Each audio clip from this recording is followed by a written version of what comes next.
ఒకానొకప్పుడు ఒక అందమైన ప్రిన్సెస్ ఒక మహల్లో ఉండేది. ఒక రోజున ఆమె తండ్రి మహారాజు తన బర్త్డే గిఫ్ట్గా గోల్డెన్ బాల్ ఇచ్చారు. జన్మదిన శుభాకాంక్షలమ్మా. థ్యాంక్ యూ నాన్న. ప్రిన్సెస్ కు ఆ గోల్డెన్ బాల్ చాలా నచ్చింది.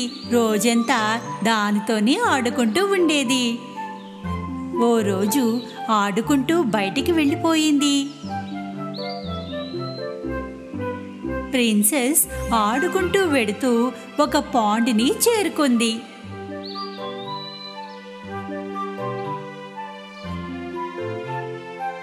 అక్కడ నిలబడి ఆడుకుంటోంది. బాల్ని పట్టుకోలేకపోయింది. బాల్ దూరంగా దొల్లుకుపోయింది. నా బాల్! ప్రిన్సెస్ బాల్ వెనకాల పరిగెత్తింది. కానీ బాల్ ఇంకా వేగంగా పరిగెత్తింది. ముందుకు వెళ్ళి ఆ బాల్ పాండులో పడిపోయింది. లోతైన నీళ్లలో మునిగిపోయింది. Oh no! ప్రిన్సెస్ పాండ్ దగ్గర కూర్చుని ఏడవసాగింది. నాకు ఇష్టమైన గోల్డెన్ బాల్ ఇప్పుడు నేను ఎలా దాన్ని తీసుకుని రాను? ఉన్నట్టుండి ప్రిన్సెస్ ఒక గొంతుని వింది.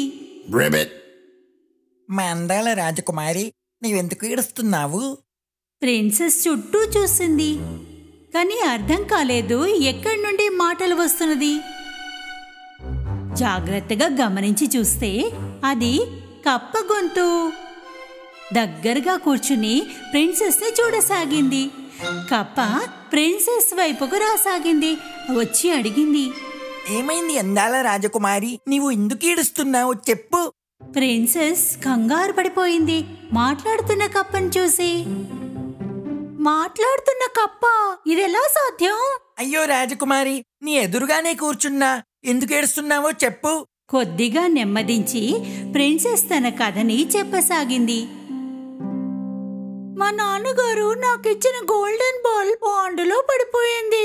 అది మునిగిపోయింది. ఇప్పుడు నేనేం చేయను? కప్ప ప్రిన్సెస్ కాళ్లకు దగ్గరగా వచ్చింది. ఒక విధానాన్ని చెప్పింది. అందమైన రాజకుమారి, నేను నీ బంతి తీసుకొస్తా, కాని దానికి బదులుగా నీవు నాకొక పని చేసి పెట్టాలి. ప్రిన్సెస్ కు అర్థం కాలేదు.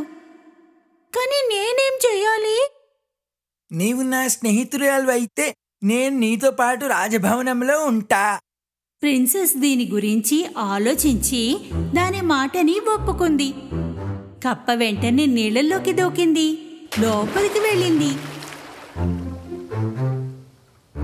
కొద్దిసేపటిలోగా కప్ప గోల్డెన్ బాల్తో వచ్చింది. బాల్ని ప్రిన్సెస్ వైపు విసిరేసింది. బాల్ దొరకగానే ప్రిన్సెస్ సంతోషంగా మహల్ వైపుకు వెళ్ళిపోయింది. ప్రిన్సెస్ తనని తీసుకుని వెళ్ళకపోవడంతో కప్ప గట్టిగా అరిచింది. నా అందాల రాజకుమారి, నీవు నన్ను మర్చిపోయావు. రాజభవనానికి తీసుకెళ్తాను నీవు నాకు మాటిచ్చావు. ప్రిన్సెస్ దూరం నుండి అరిచింది నవ్వుతూ. నీలా అసహ్యంగా కనిపించే కప్ప నాలోటి అందమైన ప్రిన్సెస్ తో కలిసి ఉండాలన్న ఆలోచన ఎలా వచ్చింది? ప్రిన్సెస్ కప్పని అక్కడే వదిలి మహల్లోకి వెళ్ళిపోయింది. రాత్రి మహారాజు, రాణి, ప్రిన్సెస్ కలిసి డిన్నర్ టేబుల్ వద్ద కూర్చున్నారు. వాళ్ళు భోజనం చేయడం మొదలు పెడుతుండగా సరిగ్గా అదే సమయంలో తలుపు చప్పుడయింది. మెయిడ్ వచ్చి కప్ప వచ్చింది అని చెప్పింది. ఇంకా ప్రిన్సెస్ దాన్ని ఇన్వైట్ చేసిందని చెప్పింది. అది లోపలికి రావాలనుకుంటోంది. మహారాజా గాబరా పడ్డారు. తన కూతుర్ని అడిగారు, ఇదంతా ఏం జరుగుతుంది నాకు చెప్తావా? అది నాన్నా. ప్రిన్సెస్ మొత్తం అంతా చెప్పింది. ఉదయం పాండ్ దగ్గర జరిగిన కదా.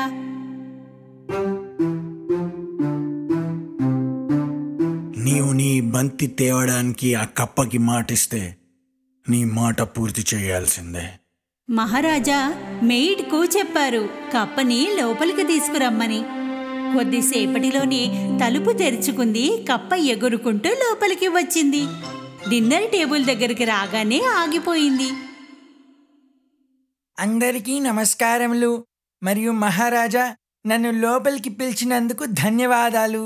ఒక పెద్ద గంతు గంతి కప్ప ప్రిన్సెస్ ప్లేట్ వద్దకు వచ్చింది. బాధతో ప్రిన్సెస్ కప్పని చూసింది.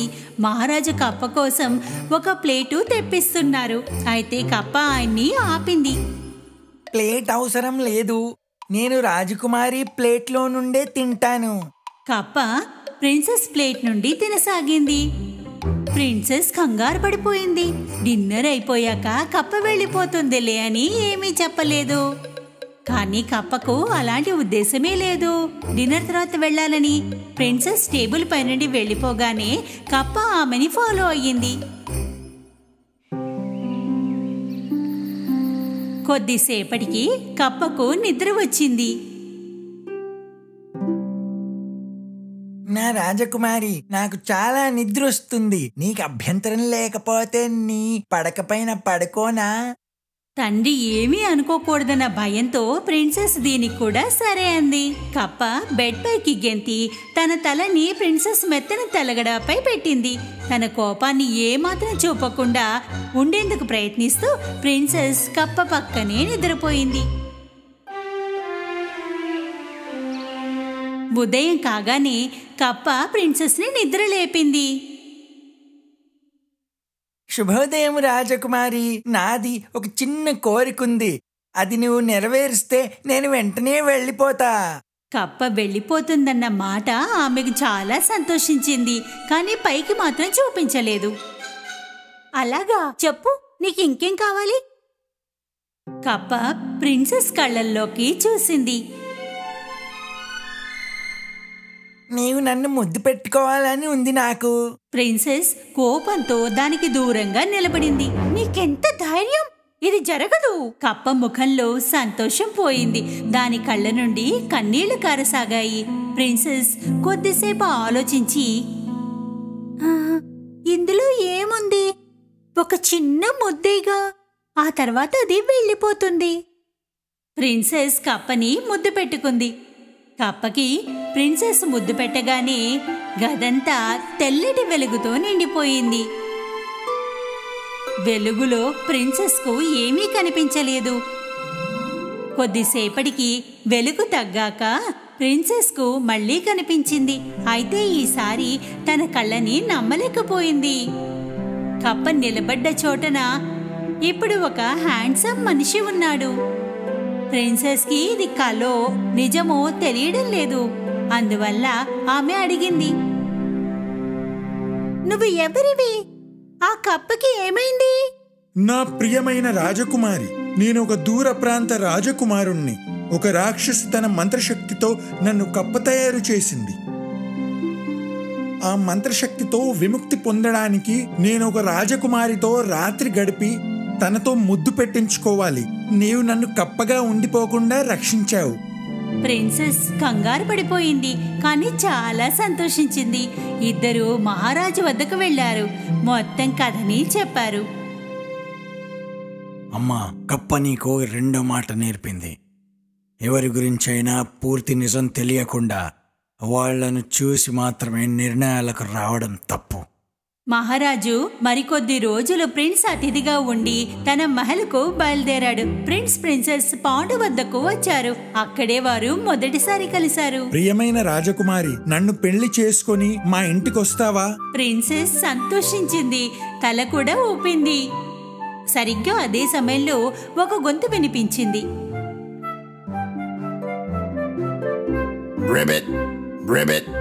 ఇద్దరు గొంతు వినిపించిన వైపు తిరిగి చూశారు. పాండుకి దగ్గరగా ఒక కప్ప ఉంది. ఇద్దరు శ్వాస బిగబట్టారు. అది మాట్లాడుతుందేమో అని వినసాగారు. కానీ అలా ఏమీ జరగలేదు. చిన్న కప్ప, ఆందోళన పడకు. ఏదో ఒక రోజు నీ రాజకుమారి కూడా దొరుకుతుంది. కొద్ది కాలంలో వాళ్ళు వివాహం చేసుకున్నారు. సంతోషంగా జీవించారు ఎప్పటికీ.